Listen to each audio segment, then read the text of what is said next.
안녕하세요. 생명과학. 자, 오늘은 우리가 생명체가 어떻게 다양해졌는가까지 얘기했단 말이에요. 유전과 진화를 얘기하면서 오늘은 그 생물들을 나눠 봅시다. 생명은 가장 기본 단위, 종을 기본 단위로 나눠집니다. 그리고 비슷한 종끼리 또 묶어서 속, 과, 목, 강, 문, 개, 역으로 나눠집니다.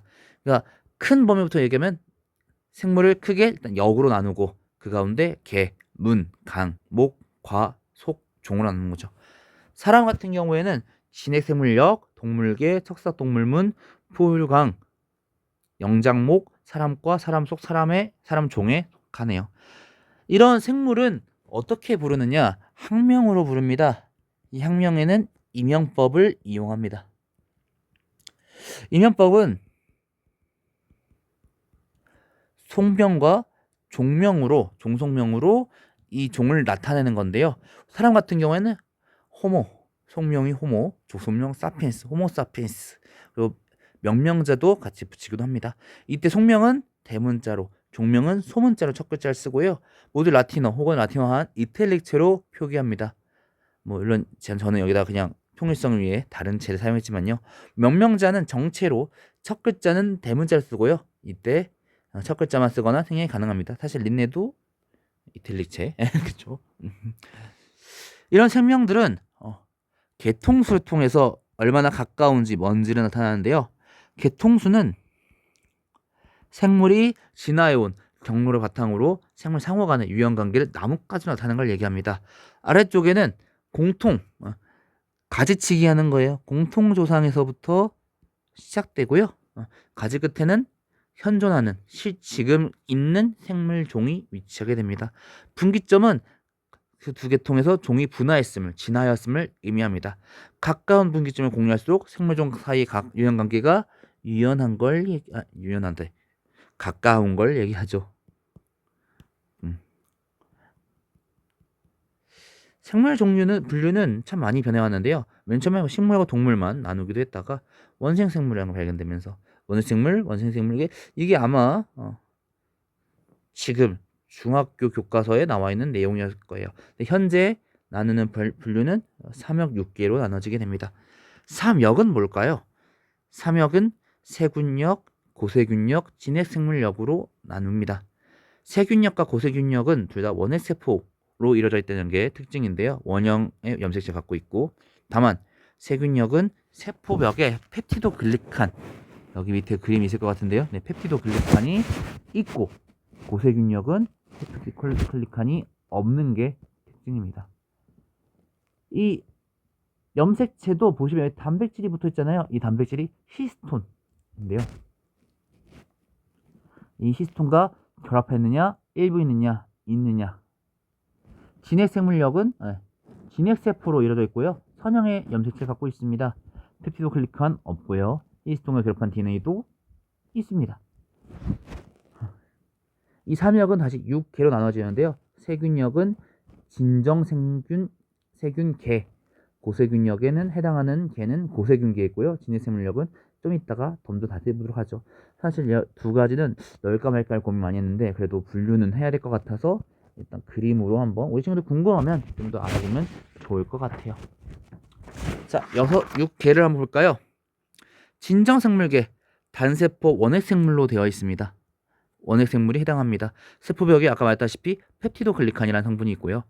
독립영양생물과 종속영양생물, 그러니까 스스로 에너지를 내는 생물과 다른 물질을 섭취하면서 에너지를 내는 다른 생물을 섭취하면서 에너지 내는 생물이 모두 있습니다. 주로 분열법으로 증식하고 세대가 짧죠. 어디 보자, 어디 있죠? 진정생물 여기 있네요. 젖산균, 대장균, 남세균 등이 여기 속합니다. 고세균역에 속하는 고세균 개입니다. 맞죠? 순간적으로 고세균 속하는 고세균 개. 단세포 원핵 생물이에요. 세포벽에 펩티도글리칸 성분이 없습니다. 대부분 극한 환경에서 극호열군, 극호염군 이런 애들 굉장히 뜨겁거나 굉장히 짜거나 메토닌 생성물 이런 아이들이 고세균 개에 속합니다. 진핵생물 역으로 볼까요? 원생생물계입니다. 식물계, 균계, 동물계에 속하지 않는 진핵생물들이 묶인 아이들이에요. 동물 영양생물과 종속 영양생물은 오고 있습니다. 아메바, 집신벌레 이런 아이들. 미역이나 다시마도 여기 속하네요. 균계, 버섯 같은 아이들이죠. 대부분 다세포 진핵생물이며 몸이 균사라고 하는 것들로 구성되어 있습니다. 세포벽에 키틴 성분이 있고요. 종속영양 성분, 다른 생물체한테 기생하면서 에너지를 얻어내고 포자로 번식합니다. 버섯, 곰팡이, 효모 같은 애들인데요. 효모가 단세포 생물이에요. 아까 대부분 다세포 진핵생물이라 했죠. 여기서 효모는 단세포 생물이며 균사가 없다고 하네요. 식물계입니다. 다세포 진핵생물로서 광합성하는 독립영양생물이에요. 관세소 갖고 있고요. 세포벽의 주요 성분은 셀룰로스라는 성분으로 되어 있습니다. 주로 육상생활을 하고요. 건조한 환경에서 견디도록 줄과 입에 큐티클 층이 있어서 수분 손실을 방지합니다. 동물계, 우리에 속하는 동물계, 다세포 진핵생물, 먹이를 섭취해서 살아가는 종속영양생물들이에요. 세포벽이 없고 대부분 감각기관과 운동기관이 발달했습니다. 앞에서 했던 내용들이 약간씩은 조금 나오는 것 같네요. 그럼 좀만 더 볼까요? 식물계, 동물계입니다. 식물계는 관다발, 종자, 씨방 가지고 크게 나누는데요. 좀 이따가 사진으로 좀 더 자세히 보도록 할게요. 동물계는 배협, 있느냐 없느냐, 배협이 몇 개 만들어지느냐, 그리고 원구라고 하는 게 항문이 되느냐, 입이 되느냐, 그리고 유생 시기를 갖느냐, 안 갖느냐, 탈피를 하느냐 등등으로 나누어집니다. 좀만 더 자세히 볼까요? 네, 여기 그림을 준비했어요. 식물입니다. 식물은 먼저 관다발이 여기 있을 것 같은데, 네, 관다발이 있느냐 없느냐 가지고 선태식물과 양치식물로 먼저 나누게 돼요. 선태식물과 비선태식물이죠. 아직까지 선태식물과 나머지들로 다 나눠지게 돼요. 선태식물, 비관다발 식물이라고 또 얘기합니다. 비관다발 식물과 나머지들, 이 나머지들 중에 종자가 있느냐 없느냐도 나눠집니다. 종자가 없다면 비종자 관다발 식물 혹은 양치 식물로 불게 되고요. 그 나머지로 또 나눠지게 되겠죠. 나머지 이젠 종자가 있는 아이들이에요. 종자가 있지만 씨방이 있느냐 없느냐, 씨방이 없는 애들은 거치식물로, 씨방이 있는 애들은 속시식물로 분류됩니다. 그 와중에도 쌍떡잎, 외떡잎 가지고도 분류할 수 있겠느냐. 씨방이 뭔데요? 수술과 암술이 있느냐, 종자가 있느냐, 이런 얘기죠. 동물도 볼까요?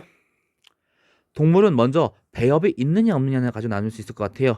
배협은 우리가 예전에 수정란 얘기할 때 가볍게 얘기했는데요.